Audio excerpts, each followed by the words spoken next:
The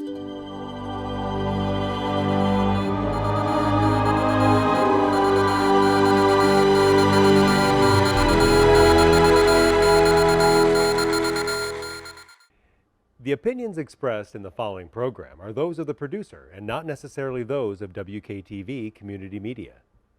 Family-owned Palermo Pizza underwrites this episode of Grand Rapids Ghost Hunters Paranormal Podcast, located at 901 Gazan Parkway, Southwest Wyoming, and available at 616-531-8300.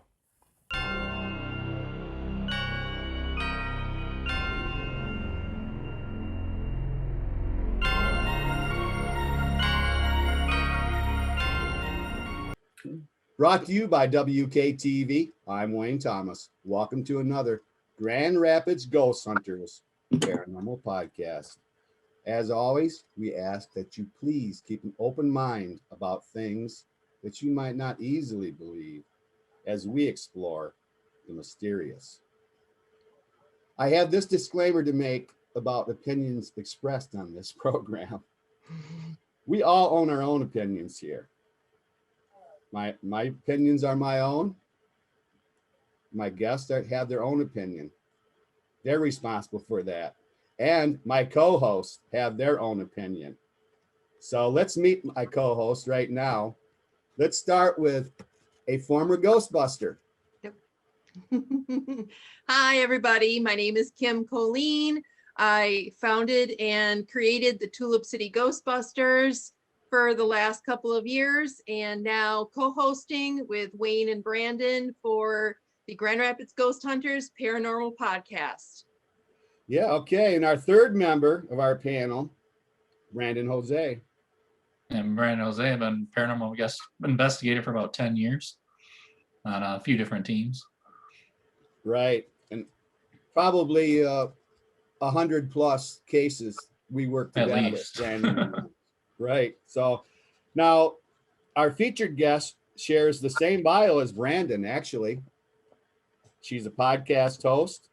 She's a founder and lead investigator of a team that investigates ghosts, aliens, Bigfoot, and other cryptids.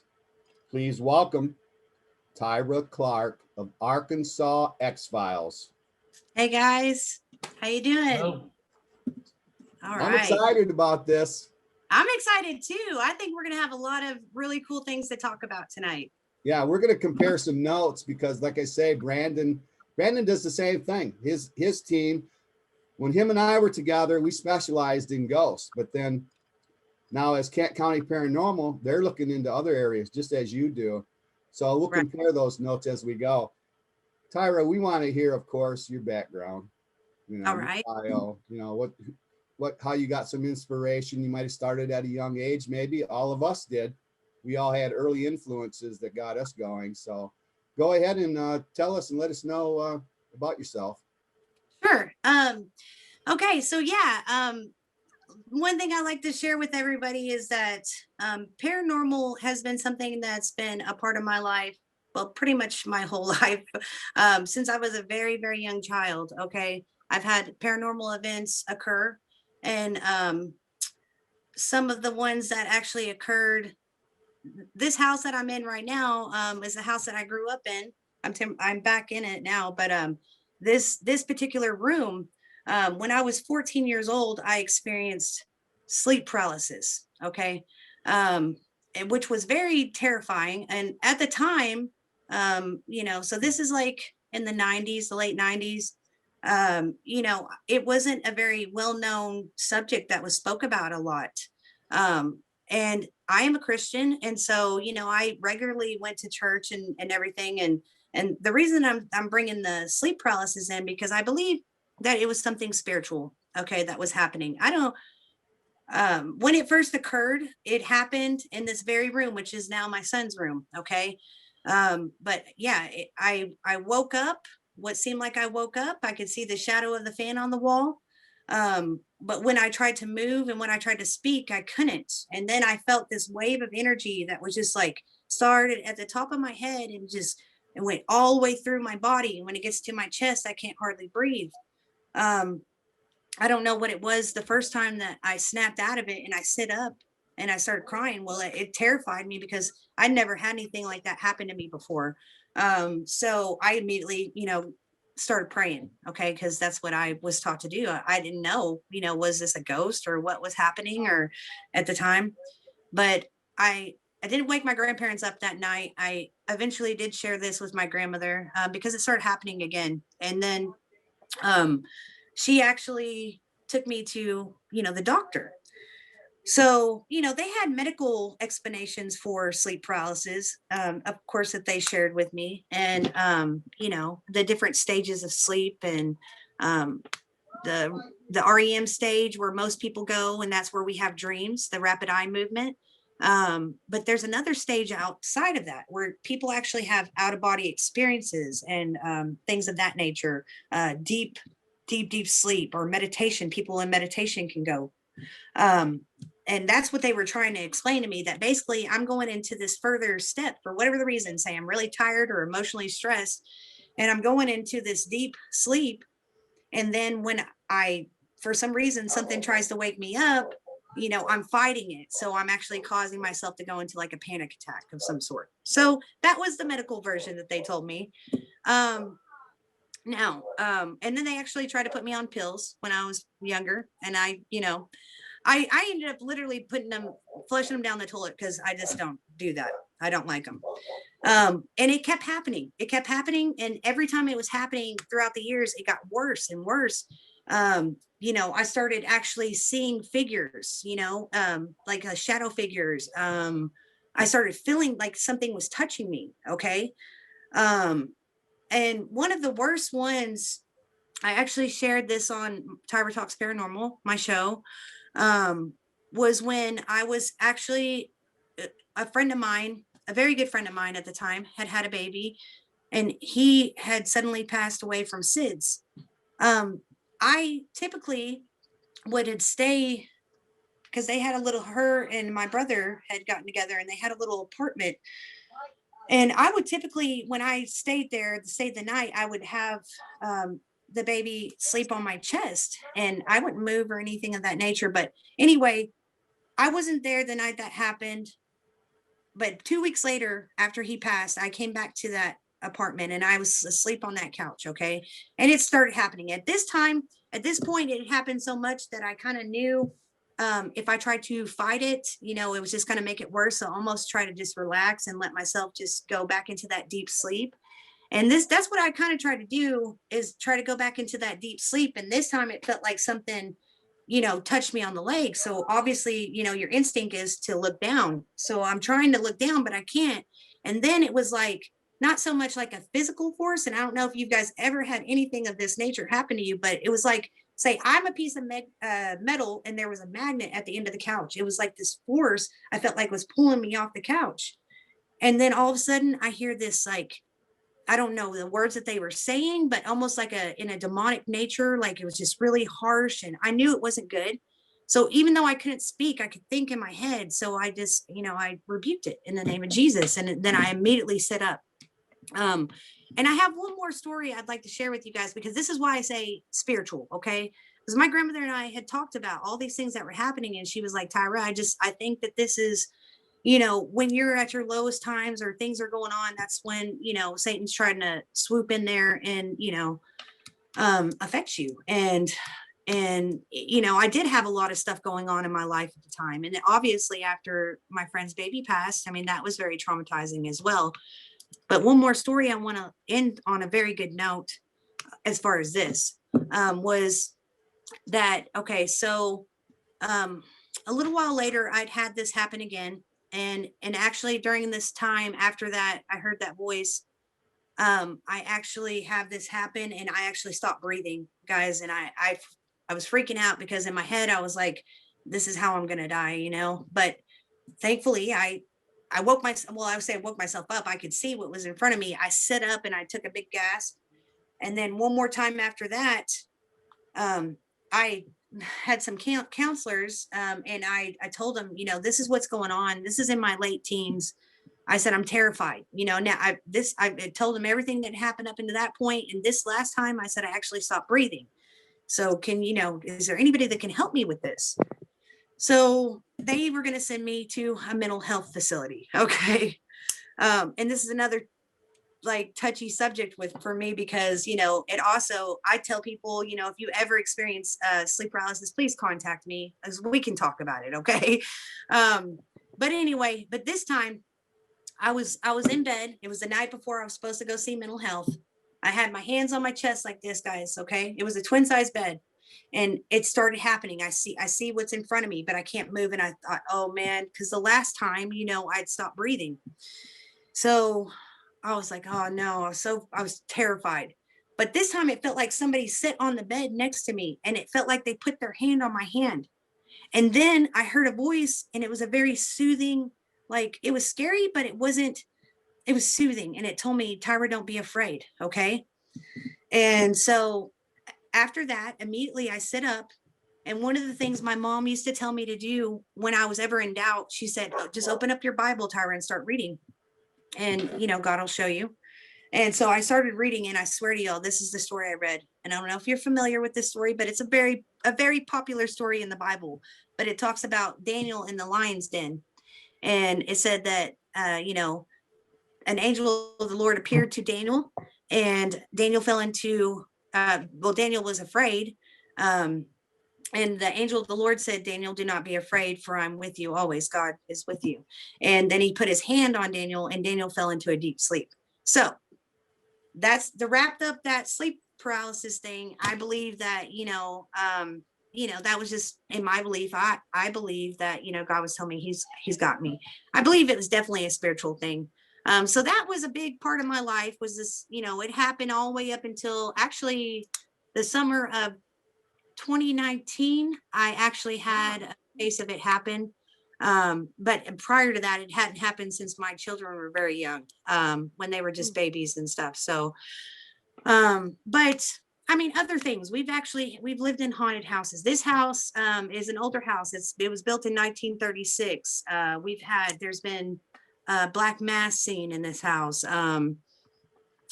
We've had in my aunt and uncle's house in Batesville. It's in northern Arkansas, and it literally its front yard is a graveyard. Okay.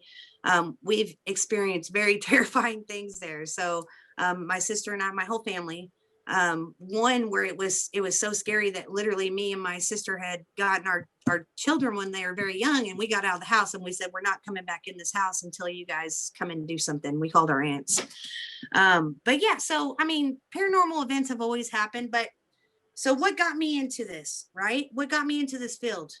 So one day I was scrolling through Facebook, okay, and I seen that they had this event happening, and it's close to me. It was in my state. And it said, it was called Haunted Hearts at the Fee House. And it said you can experience a 2-hour paranormal investigation.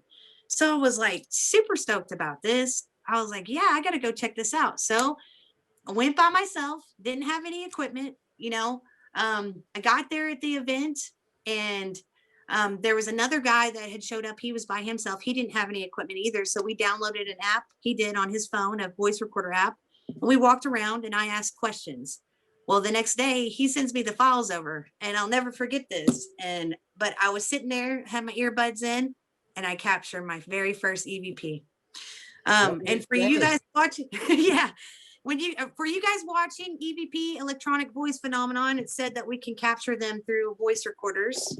And I guess it's a good time to show them what I work with, right? Yeah, Right. sure. So I finally got some equipment.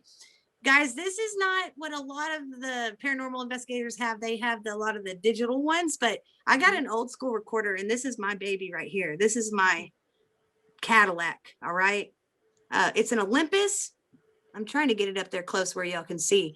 It makes it a little bit difficult to actually transfer your captured EVPs, but it can be done. Okay. What do you mean? That's not good. Does it have a tape in it? No, it's just It looks like my recorder, digital. yeah, you should be able to transfer, and it says that I should be able to transfer it. Now I have not been able to yet transfer them to my laptop. Okay. I don't know why it won't let me do that. But a lot of the digital ones, it makes it easier for you to do that, is what I'm saying. Do you have This a program on your computer that you use? I actually have what I do, and I have recorded. If I have a nice quiet space, what I do is there's WavePad. You can get it for free. It's an app on my laptop. And I have a microphone that I hook up to it, right? And when I want, and then I can actually play my EVP, my voice recording, okay, and capture it on there, and then I can share from there. That's the only difference on mine versus probably the newer stuff. But I had recently purchased a digital recorder, and I just honestly did not care for it. The sound quality is nothing like this one. I've captured many EVPs on this recorder, and very clear. Very clear. I like to call my Class A EVPs just because typically, like, I think we talked about this a little bit. You had told me, you know, sometimes, a lot of time people have to have earbuds or something of that nature to actually hear them. Is that what you were saying? But my people, listen, when I do my tours, which I haven't got to that yet. I play and let the people hear. So I had that event. I guess I'm kind of getting a little sidetracked, but yeah, I had that event, guys. So, and I was just hooked after I captured my first EVP. And so then I started going with other people. And I didn't have a group or a team or anything like that at the time. I was just trying to meet up with new people to see, if maybe I could join their team or group. And it wasn't really working out. I mean, I did investigate with several people. So one day, guys, I decided I'm just going to do this. I'm going to start my own team. So I came up with, it was very interesting how I did this, because I had several different names. And first of all, how I want a unique name, but I want something that's different. So I had actually Googled paranormal groups in Arkansas, because I didn't want, anybody else's name. I didn't want to try to, anything like that. And so there's a site, which I'm not sure if you Google paranormal groups or societies, it'll come up. And so I seen what they had, and I had made me a list, and I had a pretty good list of all these different names. And so, I just kind of end up going with Arkansas X-Files. Because I like it. You like it? Okay, thank you. I know some people, the reason I picked this is because we're gonna get into this. Okay. Yeah, I got my shirt on too, guys. It's super cool. Oh yeah. Thank you. Nice. Love it. But yeah, and thank you. And I came up with the idea for this logo. I have a designer. She's amazing. Here out of Beebe, Arkansas. She at Print and Press Apparel Company. She is amazing. So you basically can tell her whatever you want, and she works it up, and she'll get you a logo made. But yeah, so Arkansas X-Files, because not only do I say paranormal is such a wide, you can do so much with that, right? We got cryptids, we've got ghosts, we got all kinds of Bigfoot. Okay. And I have stories. I have one personal story, but I have another story that, has to do with my mother back in the 70s here in Arkansas and Bigfoot. I absolutely believe that it is real. And so, yeah, I wanted something that included all of the realm, right? And growing up, what did everybody watch? I watched X-Files. Yes. That was like our favorite time of the night, guys. Me and my sister go run and jump in my mom's bed, and we were like, cut the lights out. We got some X-Files going on, right? And they covered pretty much everything. Right. They did. I give them all the credit there, but so that's basically where it kind of won my heart over, the Arkansas X-Files, but it put our little twist on there, because and so yeah, so then I think I've seen them all.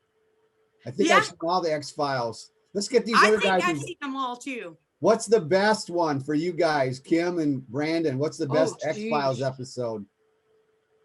I like one. Since I watched, I gotta think for a minute on that one. I like one where they were chasing this thing that was in the sewer, That was I remember that big episode. Yeah, suction that cup one's on gross. the face. Yeah. I Yeah. remember one was they were like harvesting bees or something. There was like these big. Oh, right. What was the one with the bee? What was the one with the bees? That was in the Um, movie. The bees. Is it in the movie? Yeah, there's the X-File movie, like one of the reunion Oh. movies. Yeah. Okay, I can't remember There was everything Lizard about it, Man. but Wasn't there? huh? Lizard Man. Aliens, Like you guys, said, yes. UFOs, yes, we can talk Yep. about that too. I don't know why I didn't say them. Absolutely believe in them. Okay, and I have a story on that too. Well, I don't you're know going where- kind of fast. We need to, as you Slow bring down. these stuff up, we need to discuss them more because Yeah. on these recorders talking about EVPs, you Yeah. brought up class A, but there's class A, B, and C. And then Mhm. C actually is the most common, but with C, you can't make it out. You know, there's something there, but no one can really agree on what it is. And then Yeah. B, you can make it out and people can agree somewhat, but A that you're claiming is very rare that you have an EVP where anybody and everybody can understand what it is. Yeah.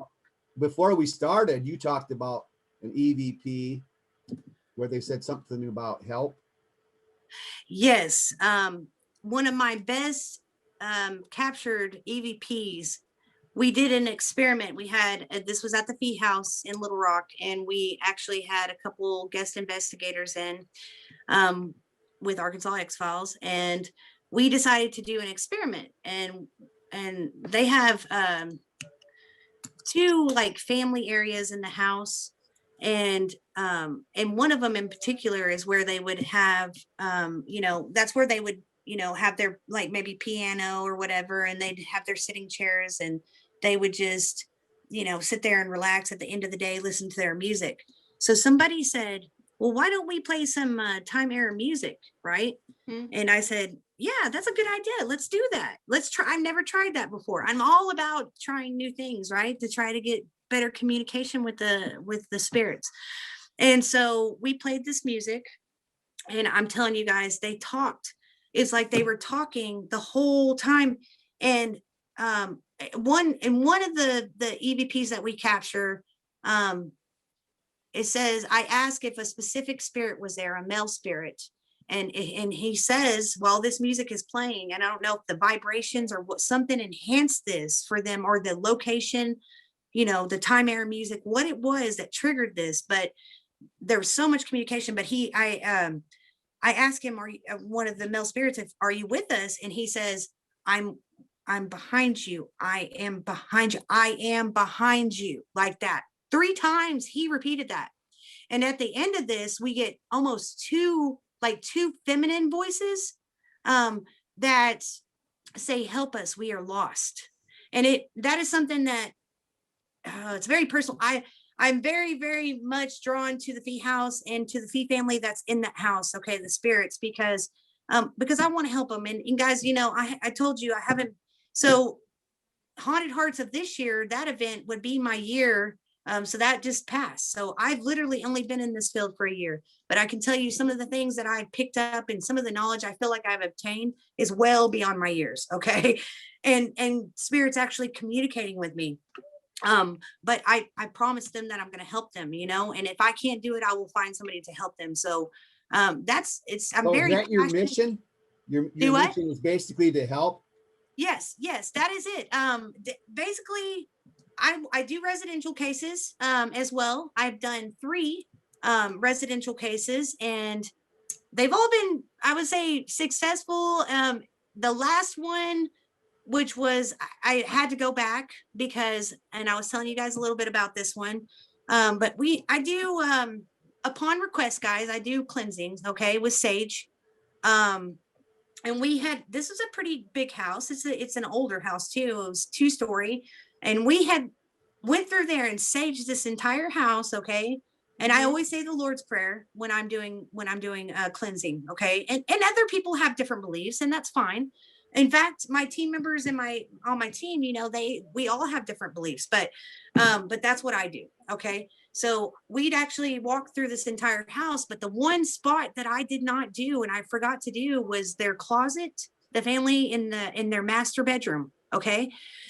And it went, I want to say 3 weeks or so went by, and I didn't hear anything from them. And I'd actually asked them prior to that, how's everything going? Everything seemed to be going okay. And then all of a sudden they messaged me and they said, Tyra, you need to come over here. And they said some stuff's going on. And so I said, okay. And so I grabbed my bags, because that's what I do. And because another thing, I do residentials, but especially when there's children involved, and there are children involved in this one. And so I was like, I got you. My other team members weren't able to meet me. So I just kind of did this solo, which I don't recommend either, that anybody goes to any location solo. So just making a note of that. But I did, because anyway, I did. And I went into this closet where they were talking about this, and I did what I do. And I started asking questions, right? And they actually, every time, another piece of device, I guess is a good time to bring this one in. Yeah. The REM pod.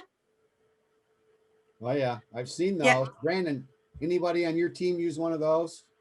We've used them a little bit. Jen's used them. I'm not really a big fan of them myself, Right. because Oh no. just because they tend to be more distracting for me. Lots I of tend to like lights and kind of less technology a lot of buzzers times. and but- noises and stuff. Yeah. It all Well, the depends on the idea spirit. is that when a spirit touches the top of that, if it almost looks like an antenna, right, Tara? I'll show you. I can turn it on real quickly, but I'll basically, this is like when I'm doing my tours, which I still haven't got to that. I always give them a demonstration. So the REM pod it's going to put out an electromagnetic field around it when it's turned Okay. on. You would just basically, you have it like this, pull up your antenna. Okay. The on button's on the bottom. So you just flip it on, and you've got lights up here, guys. So you've got 1, 2, 3, 4, and then you've got another light that's actually right here in the middle, and that's a temperature light. So it puts out an electromagnetic field. If anything interferes with that field, it's going to light off. It's going to make, and Turn the it cool on. REM pods is because you can actually almost tell what direction. They're different colors, so you can almost tell what direction it's coming from. Okay, or you can ask them specifically to light up a certain color. The red one in the middle, I think that one stays on the whole time. Then you also have a temperature gauge on this one. Which is So nice. if the temperature varies plus or minus 5 degrees, it's going to set that temperature gauge off. Can you turn so- it on? Yeah, definitely. Okay. See if I can turn my light off real quick. That helps a little. Oh yeah, Okay. that helps.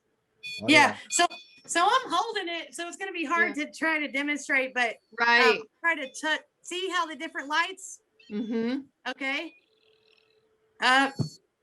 Okay. I was going to make sure there wasn't anything in here with me right now. Okay.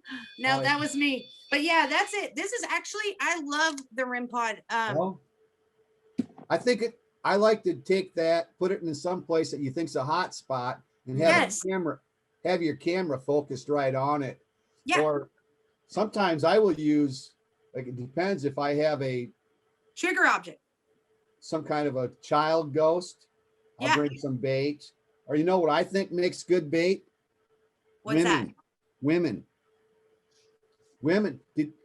Before, when we started out, Brandon and I started out, was like most guys, we had 4 or 5 guys on the team.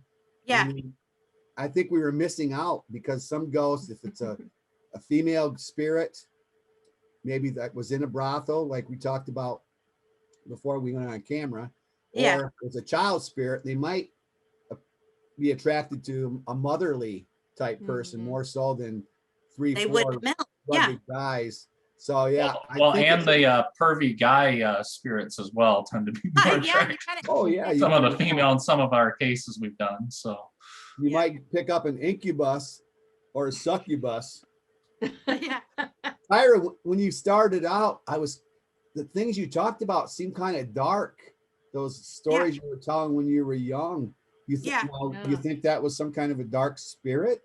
I do, and I'll tell you why I think that, because I haven't even so after I started my team, guys, I didn't bring the book in here, but somebody who very much inspired me in this field and still inspires me very much is Natalie Jones. And I'm sure you, but she is lead navigator for Ghost Hunter Girls, and which actually Arkansas X-Files, we lead the Midwest division of Ghost Hunter Girls, and Ghost Hunter Girls is out of Texas. She's also the creator of Texas Paracon, so that's going to be a huge thing not next year, we're in this year, in August of this year. So I'm very excited because we have a lot of huge headliners coming to that. So but Natalie Jones wrote a book. It's called Awaken the Higher Self, Bringing Darkness to Light. Okay. And I purchased this book and I started reading it. And I tell you what, okay. So one of the things she says that she believes, and hopefully Natalie's okay with this, but I just want to share, but she believes that a lot of people will experience something when they're younger, at a younger age. Mm-hmm. And this is when Satan tries to come in and install fear into your life, okay? And that's to prevent you from becoming your highest version of yourself, okay?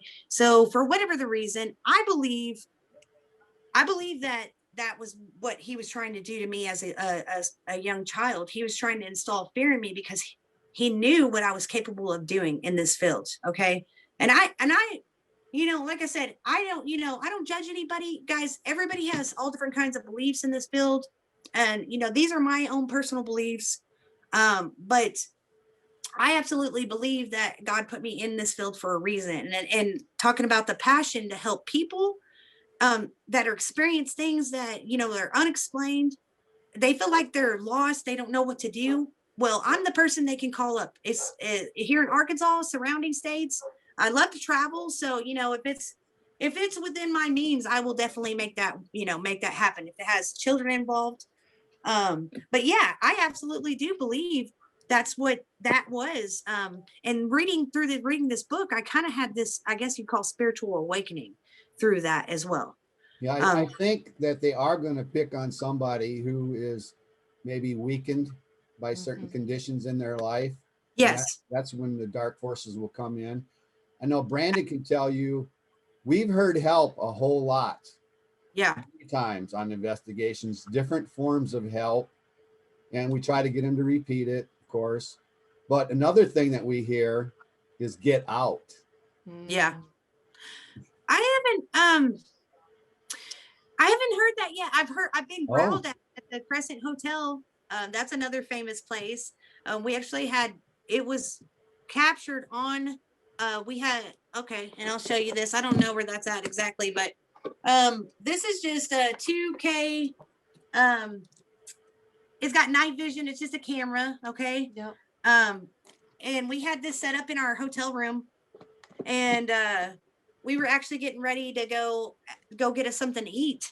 And it was actually positioned in between the two beds on the stand. And at one point you could tell when you got closer to the camera because obviously the volume gets louder. Okay. And we had somebody sitting on the bed kind of close to it at one point, but then there was just three of us. And we all get up and we're we're pretty good distance away from the camera, but the camera can capture all three of us. And then you hear this, like it was creepy. And they also said my name that night. That was the first time I ever had my name captured on an EVP, which for most people, I'm coming back. Yeah. There we go. Yeah. We've all heard our names and without using any sort of equipment, just the regular audibly heard recording. them. Right. Yeah. Yeah. And the That's Get Out interesting. too. I heard that one So how audibly did as you guys well. react to that? How did you react when you heard your name? I'm just curious. Brandon, what did you say you heard, Brandon? Oh, and the Get Out too at Nick Finks. I said I heard that audibly as well. Oh, right. on Without any investigation. sort of equipment. Mm-hmm. But I heard Brandon's name. We were at a residence and you say no recording. And it was pretty plain. We just walked down the basement. This basement, something had pushed this lady down the basement. So this wasn't a fun thing. This entity was being mean towards her. Oh man. Yeah, I've heard mine, I don't know, several times. It doesn't really faze me anymore, but I know when Brandon, we had a new member and she heard her name and she was kind of shook about it. She was a little shook, but she also had something that got in her once. Have you ever had that where the spirit got right inside of you?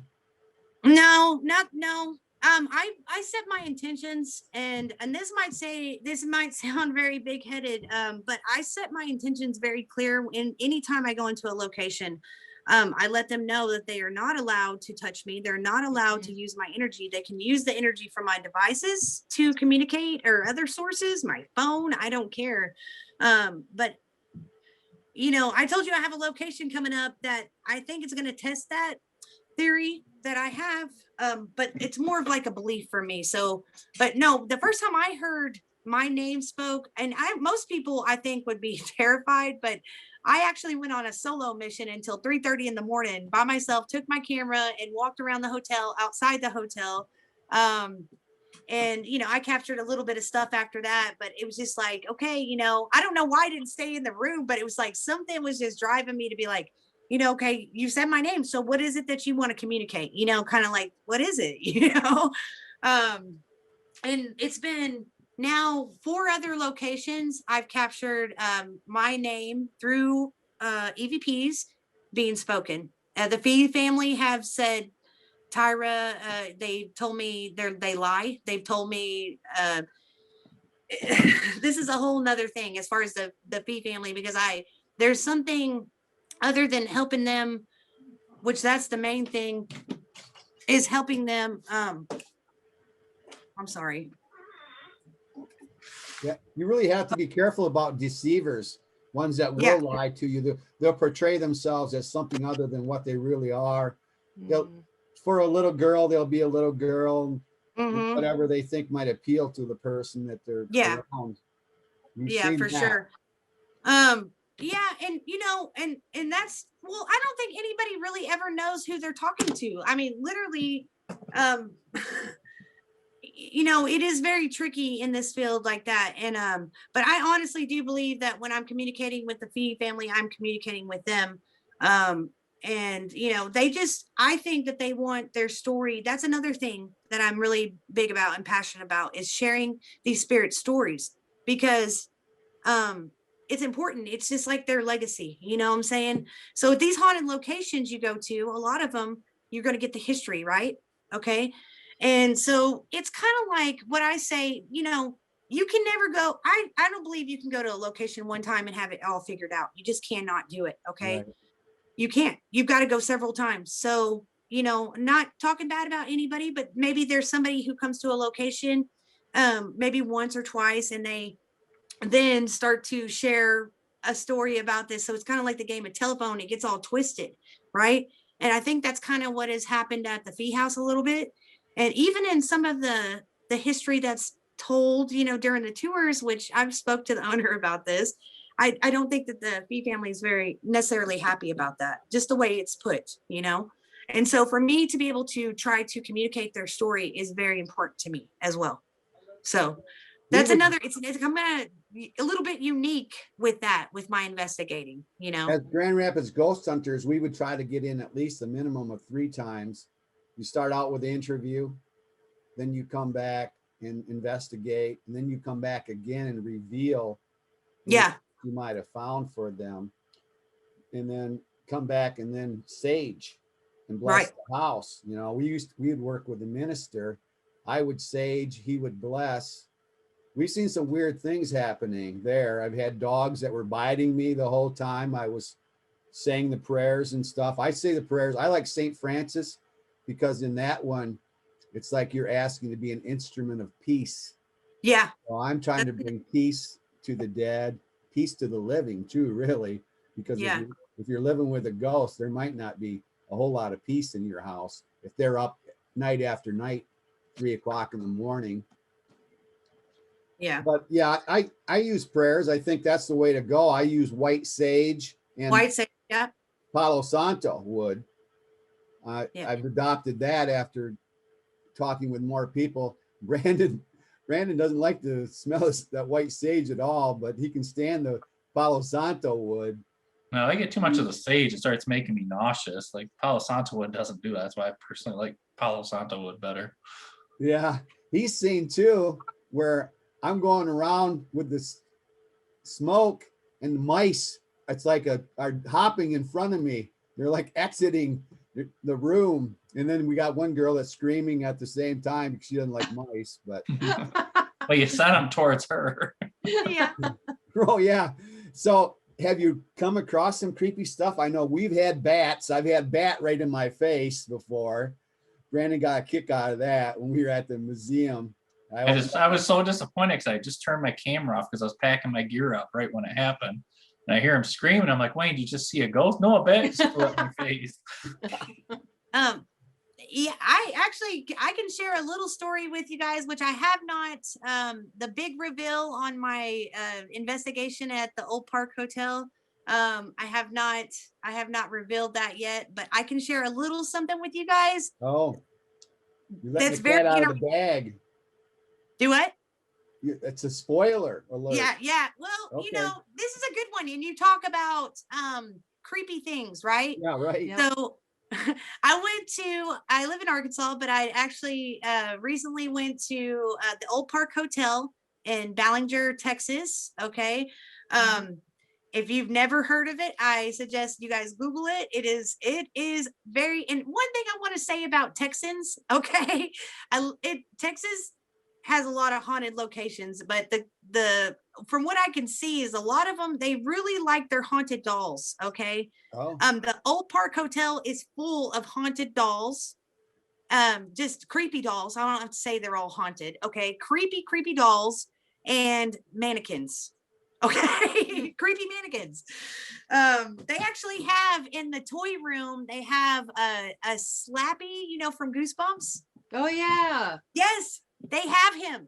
And we're gonna talk about some creepy real quick for a second, guys, okay? Because Slappy was sitting in a rocking chair, okay? And I can't really show y'all, but he had his legs crossed and his feet were straight like that, okay? And he was sitting up straight. He was sitting up straight in the chair, okay? There was only 3 of us on that floor, all right? There was me, another investigator, and his mother, okay? And she was all the way down in the corner. She did not wake up. In the whole time she slept because she did a lot of the driving. But his room was right next to mine, and my room was closest to this creepy hall that you go down. Okay. And it was like an add-on in the 1900s that was built. That hotel was originally a house. It was built in the 1800s, but the add-on was built in the 1900s, and so it has like a long hallway, and you've got all these different rooms that you can go in, and down from me it was where the toy room was, where Slappy was at. And we'd all been in there, and the owner, me and the other investigator and the owner had been in there several times, in and out that first day. And that first night we investigated, we actually captured, the other investigator leaves the room. I leave with him. I go back in the room, and there's a little lamp in there, and the light started flashing. So I was like, what in the world? And so I was like, walk out, and it goes back on. I go back in there, and it starts flashing again. So now here's the investigator and me. I'm trying to debunk it. I'm like crawling underneath the stuff, looking around. Then a music box goes off on the dresser. Whoa. Slappy's just sitting there doing his thing, right? And I was like, finally, I realized the bulb was almost completely out of the lamp. Okay. Barely just sitting there. Now, guys, if this owner had previously done this, when I had the fellas, no offense to them, they're good guys, but they're bigger guys. Okay. Why would it not affected when they walked in there prior to that? Why would it not cause the light to flicker? That's what I was thinking. Paranormal wise, I'm like, this just doesn't make sense. So I went ahead and screwed it back in there. The music box still keeps going on and off, but this is now, the light's fine. But the next day, this is the creepiest part. And I literally slept right down from this. Okay. And and another note on this, the first night that I was there, every hour on the hour, guys, my eyes shot wide open like this. And I look around and I don't see anything. So then I just go back to sleep. That was creepy. Because I used to be, I'm a veteran, so I was in the Army, and the only time I ever experienced anything of this nature was when I first came back from Iraq. And you know, this is like the fight or flight kind of sensory, right? And this, when this would happen to me, it's because, you know, your brain, your body can actually stay very aware of things around you, especially when it's in that zone. Okay. And so somebody could walk in the room. They didn't even have to be that loud, guys. And my eyes would open like that. I would just, you know, wake up. But making a note, when I came back from Iraq, there was literally always somebody who came into the room. This time I didn't see anybody, but I was still having that same effect, you see? So that was creepy to me, but I said my prayers. I believe God's going to take care of me. I go back to sleep. The next day we go down that hall and we go in that room, guys, and Slappy, that's probably, I was calling him Sloppy that night. So he probably got mad. Yeah. He was like, no. Pissed him off. And so Slappy, he was not sitting up anymore. He was leaned over like this, and his feet were still crossed, but his legs were crossed, but his feet were contorted backwards, guys, backwards. They were faced the opposite direction. So I'm just like, was that him getting up in the middle of the night, coming and playing peekaboo with me or what? I don't know, but Texas and their creepy dolls. I just can't. Okay.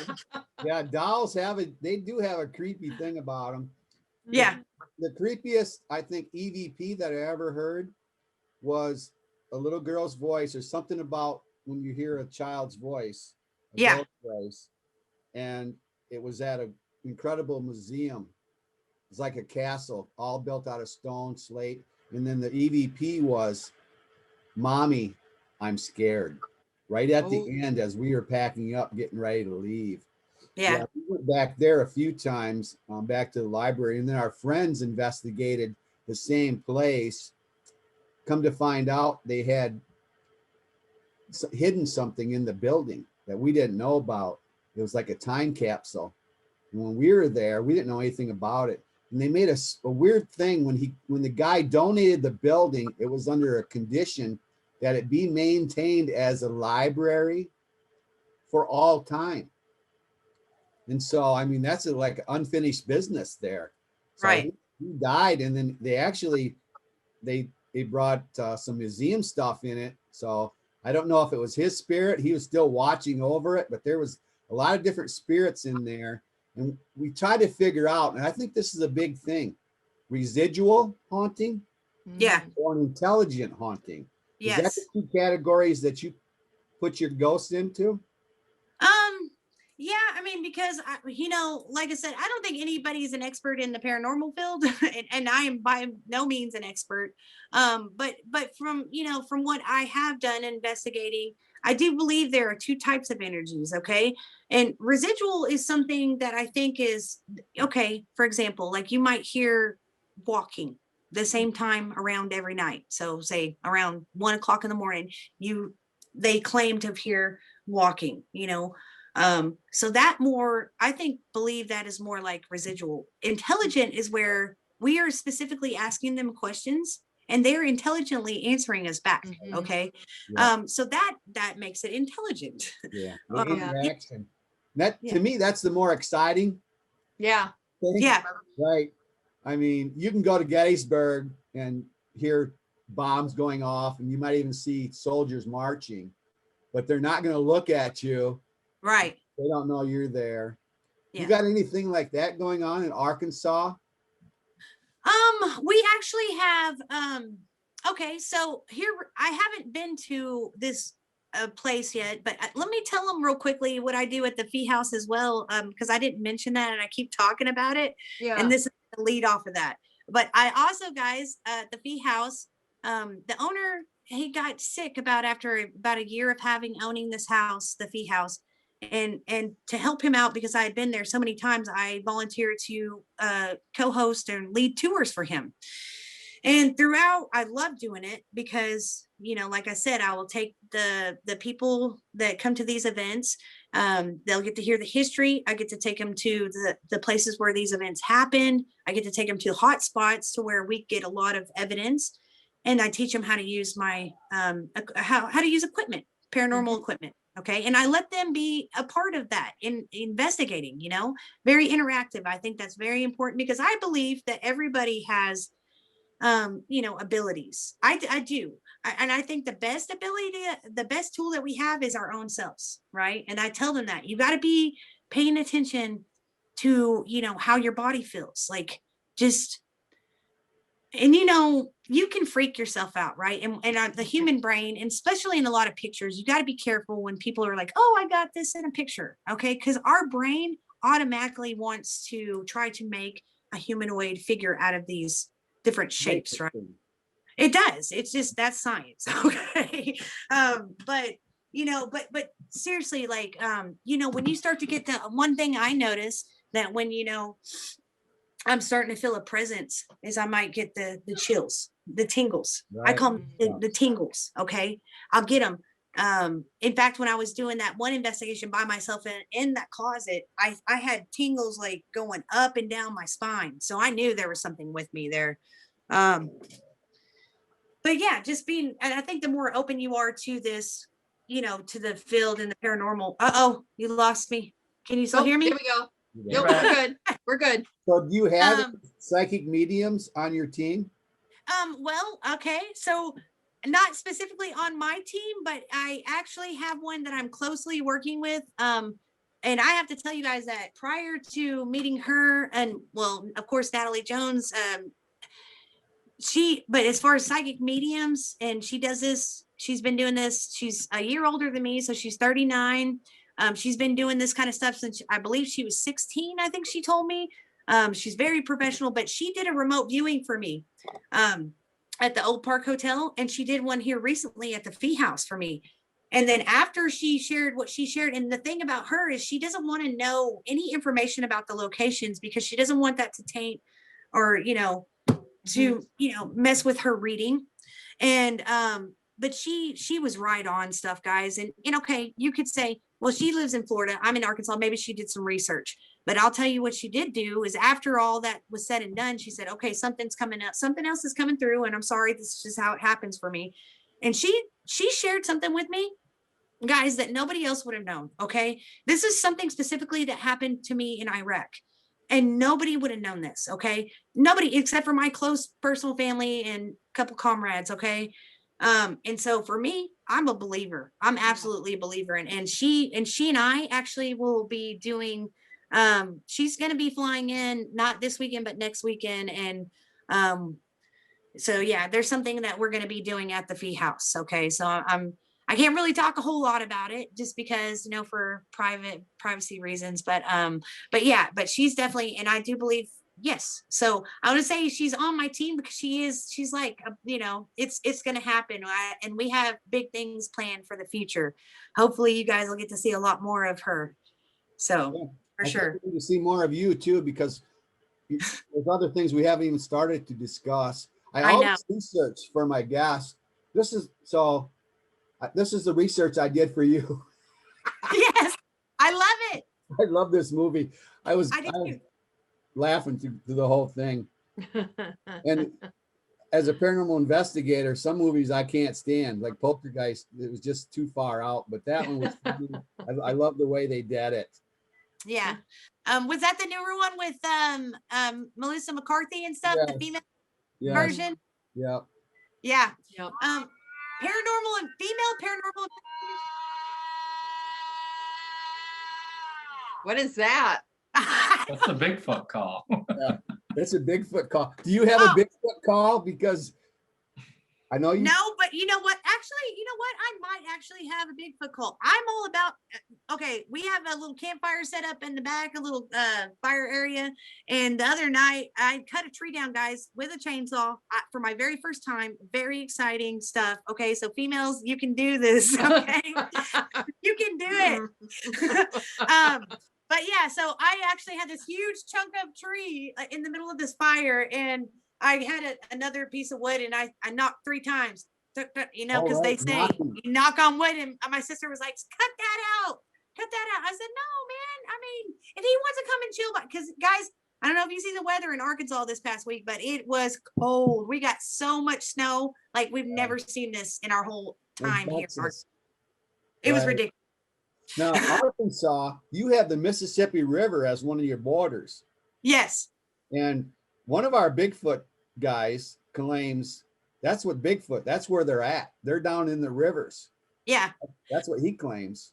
Well, I would say that I'm sure that Bigfoot is just like any other, animal, and it's going to need a water source. So Yes. that's important.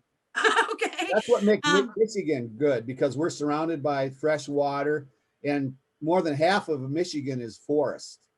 Right. What's it like in Arkansas? You have a lot of forest area? Oh, yeah. People? Yeah, we do. We do actually, especially the Ozarks. So you get up in the northern part of Arkansas, you're getting up in the Ozarks, and it's very, very wooded areas. We have a lot of that here in central Arkansas as well. Now, when you start to get a little bit more south, different locations, it's a lot of bean fields and stuff like that. So it's kind of be a little bit more flat. But no, there are a lot of, like I said, especially when you get up in northern Arkansas. But yeah, Bigfoot, my mom, I'm going to share this real quick, because there's a, and this is in my hometown. Okay. She came out here from California in the 70s. All right.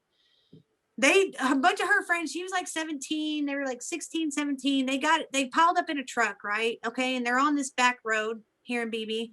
And back then it was a gravel road. And my mom was sitting up against the tailgate of the truck, and everybody else was sitting up against, that's when people rode in the back of trucks. Do you guys remember that?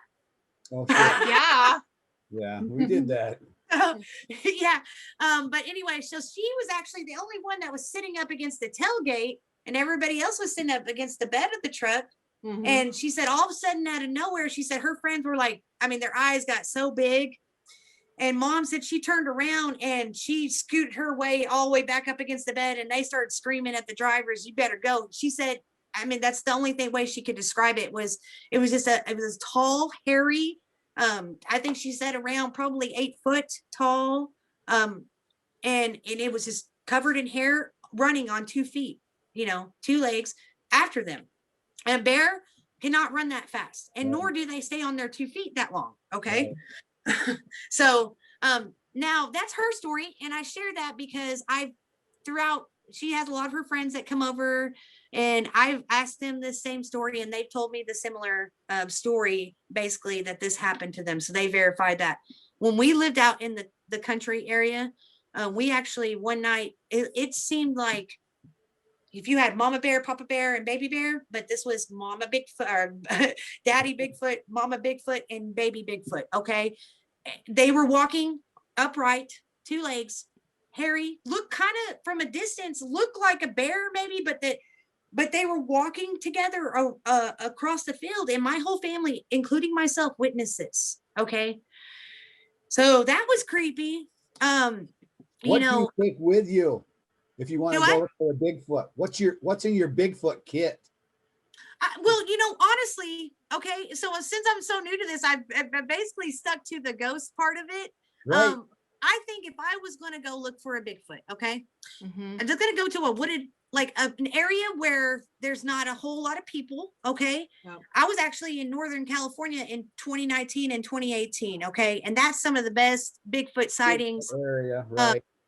Guys. And I'll tell you, I went up, I had a 4-wheeler, and I was up on 3,500 feet up on this mountain, on this trail, and I went, and there was nobody above us. Okay. And I just kept following this trail, and I was up there a good ways, and I stopped, and I had a blue heeler with me, a dog.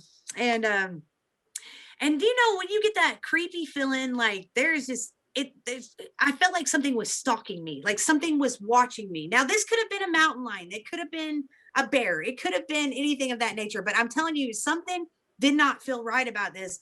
So I got up on that 4-wheeler, and I said, Gruffy, he was the blue heeler. If you're going, you better get on here, boy, and let's go, or I'm about to leave you here, because I think Bigfoot is stalking me.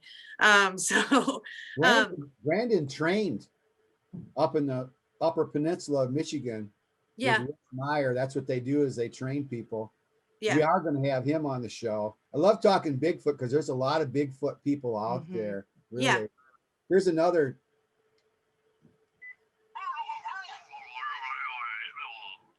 That's the samurai chatter. That's interesting. You don't do a samurai chatter either? No, but my sister and I talking about that same area where we seen that when we were kids. We used to have this call because we had a wooded area behind us, right? And so that we could find each other. And it was just like, I can't, it's so loud. I don't even want to do it on the show. But it was to let each other know that, that we were within the area or how to locate it, So I don't know. I haven't perfected a Bigfoot call, but I'm going to work on that. And my good friend work on Natalie, that. So next time we talk, we can hear your samurai chatter. We have to move on. We've talked for almost an hour already. Yeah. So we'll get into the shout outs. We always do a shout out to our previous guest, and that was the alluring Esther Joy, tarot card reader and witch. Witch. Self-proclaimed witch. Yeah, we defined witch. Do you have a shout out? I know you did some already, Tyra, but do you have anybody else you just want to recognize? Yeah, so well I'm thinking, guys. You mentioned some person from Texas and you said like we should know, but Brandon, did you know the person that she brought up? I missed the name. Are you talking about the owner or the investigator? From Texas. I thought there was someone you said. Oh no, that was who I was talking about, was Natalie Jones. Natalie Jones, right? Yeah, yes, Natalie Jones. And you yeah, you can find her all over Facebook. But no, I just really not at this time. I can tell them how to find me. Her book sounds interesting. Well, that's what we're going to do now. And then Okay. that's kind of upcoming and ongoing. And then, so go ahead and let people know how to get a hold of you. So if they see a Bigfoot in Arkansas, do they call you? Do you have a place that they call? Absolutely. Right. Well, it's actually on my Arkansas X-Files page. You guys can find this on Facebook. There's the page, right? Go and give it a like. You could check it out. But yes, there's a number, my actual telephone number. You can find it there and you give me a call. You see anything of that nature, anything, aliens, extraterrestrials. We didn't get to really talk about that a lot, but I definitely believe that. You have an Arkansas MUFON, Mutual UFO Network? No, I don't. I bet we do, but I don't, I'm not a part. If you have a chapter in Arkansas or not. I bet they do. You know what? I'm going to talk to my good friend, Natalie Jones. I bet she knows. Right. Now, you mentioned her book, and we like to get authors on and talk about authors of the paranormal. Although a lot of Bigfoot people, they don't want to consider themselves paranormal. Yeah, I've heard that too, and I get that. Squatters. So, hey, you know what? To each their own, and I very much respect the whole, and everybody's opinions and of that nature and stuff. Right. But yeah. Checking our shows out though, a lot of the Bigfoot. I said, well, Bigfoot's just into Bigfoot, but they have been checking our shows out. Several of the Bigfoot teams. In March, we have Phil Shaw. He's our Bigfoot guy. He's from West Branch area in Michigan. And then we're going to follow that in March with Rebecca Smuck. She's kind of a demonologist. Oh, nice. Right. And then April, we're bringing in another Bigfoot person. So Linda Pomranke. And then Tanya Seeger is, we're going to end up in April with that. That's Kim's psychic friend. Yep. And then May, we got two spooky people coming and returning. Chatan Noir, who's a cryptozoologist. Oh, nice. So she'll talk about anything from Mothman, Bigfoot, Dogman. Michigan is big in Dogman sightings and Bigfoot sightings. And then we end up May with Exie Susan Smith, another psychic medium. For the final thought, everybody gets to weigh in on this. I want you guys just to rate 1, 2, or 3 aliens, Bigfoot, and other cryptids, and ghosts. Which one do you think is more believable for you, or which one isn't? You don't want to believe it. So those 3 things. Who wants to start? Brandon, you want to start? Aliens, Bigfoot, and other cryptids, or ghosts? Which one are you most apt to believe? Well, for me, it's ghosts just because I have personal experience with it. But I do believe Bigfoot and aliens exist too, but I don't have the personal experience with it. Yeah, who does? Kim? Well, yeah, I'd probably have to be with Brandon in terms of ghosts, since I had a personal experience at a very young age, seeing something that I couldn't explain. And then also personally being on many investigations, seeing, hearing, feeling different things that I can't explain, that are definitely leaning towards the paranormal of some way, shape, or form. Bigfoot, I'm not 100% sold on Bigfoot yet, but when I talk to these experts and I listen to these experts that we have on the show, it leans me to be more of a believer. But like what Brandon said, no personal experience with Bigfoot, but my mind is open. And then UFO aliens, no personal experience, but when I meet people and learn about their experiences that we've shared and that they've shared on our show, it leads me to believe that there's something out there. I don't know what it is, but it just leads me to believe there's something unexplained out there that, yeah, there's something. We just don't know what it is. Okay, yeah. I have to agree with you too, because my experience is with ghosts.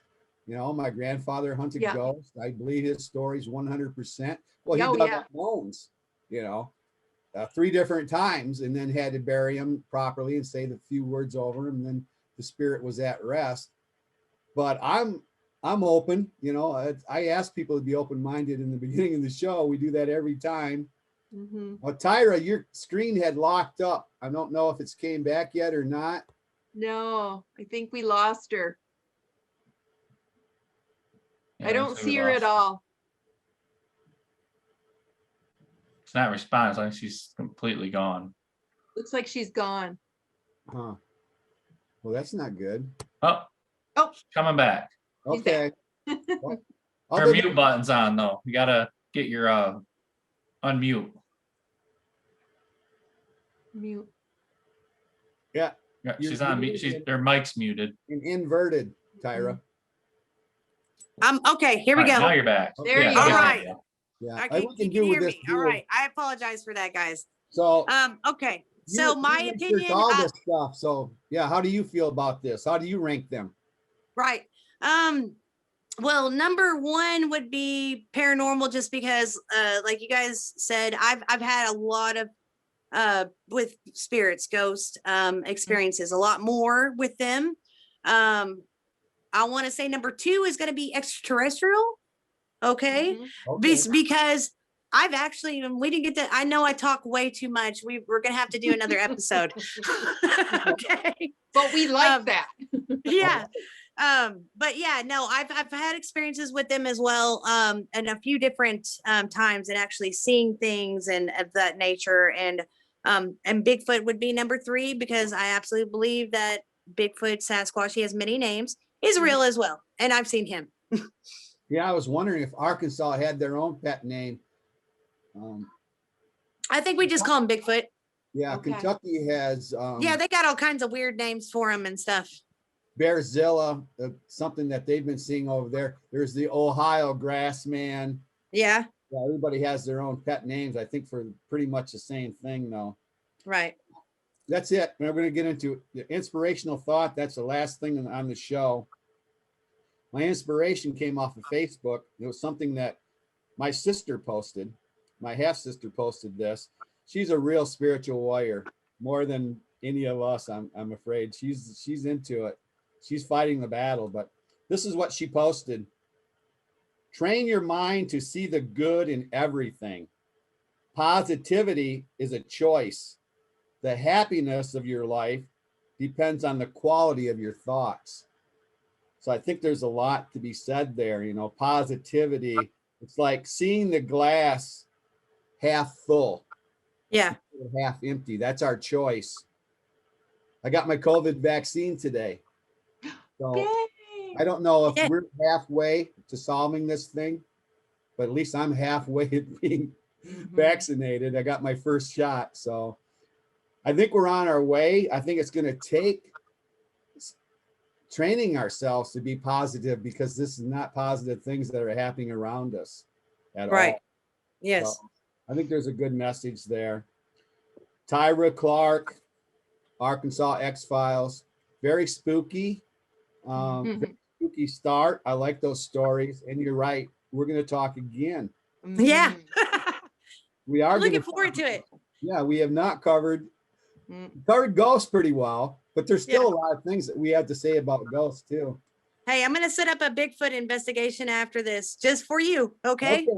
Yeah. Nice. There's a lot of Bigfoot people out there. They're going to Yeah. like that. Yeah. Yeah. And normally a Bigfoot is about 24 inches, which is really, really large. If you see something like that in the woods, I'm not going to be going the direction of the toes. I'm going to be going the direction of the heel. Yeah. Oh, come on. I already told you about that. Brandon's going to be out hunting them. He's really high up in the Upper Peninsula of Michigan. Yeah, I plan on going back up there again in the fall. Yeah, and we're going to talk to his buddy too that you mentioned. I think Jim. Yeah, Jim and Rich. Yeah, we went up there with them. So we're over our time. I'll probably get reprimanded for this. Uh-oh. Kim, Colleen, nice talking with you. Brandon, Jose, we'll see you in a few minutes over at the studio. Yep. Tyra, we'll talk again soon. Sounds good. I enjoyed it, guys. Thank you so much. Thanks, Tyra. Peace Thank out. you. Bye, guys. Bye. Bye.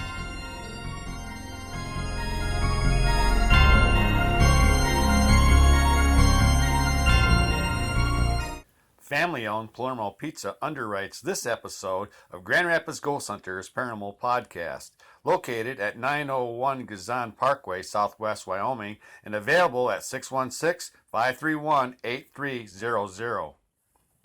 The opinions expressed in the preceding program are those of the producer and not necessarily those of WKTV Community Media.